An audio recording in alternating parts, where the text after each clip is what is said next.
Après la décision vendredi annulant le droit constitutionnel à l'avortement, les manifestants ont afflué samedi devant la Cour suprême des États-Unis à Washington.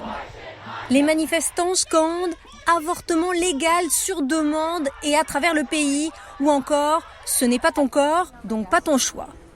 La décision annulant Roe contre Wade, un précédent juridique vieux de près de 50 ans protégeant le droit des femmes d'avorter, a été suivie immédiatement par des manifestations.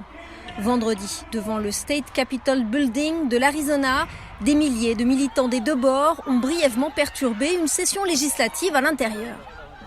Selon les médias locaux, les forces de l'ordre ont tiré des gaz lacrymogènes sur la foule après que les manifestants ont commencé à frapper sur les portes vitrées du bâtiment.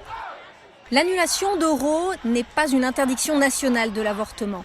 La décision revient désormais à chaque État.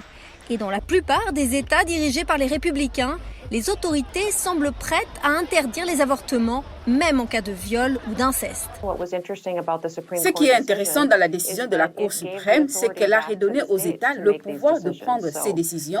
Alors maintenant que cette décision a été prise, il appartiendra à chacun de ces États et ses législateurs et aux gens là-bas de parler à leurs représentants élus, ce à quoi doivent ressembler leurs lois plus près de chez eux.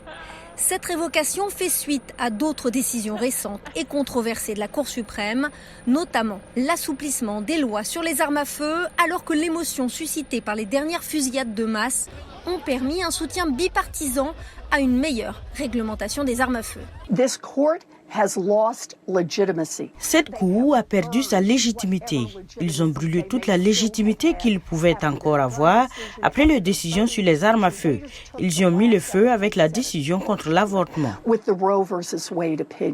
De leur côté, les opposants au droit à l'avortement célèbrent leur lutte de plusieurs décennies pour interdire la procédure. C'est un moment très excitant pour nous. Nous avions 80 personnes contre le droit à l'avortement, réunies dans une pièce lorsque nous avons appris que la décision d'annuler Roe versus Wade avait été prise. Nous étions tous ravis et excités. Nous savons que le travail doit encore se poursuivre et qu'il reste beaucoup à faire. Depuis la décision de la Cour suprême vendredi, au moins 10 États ont déjà interdit les avortements.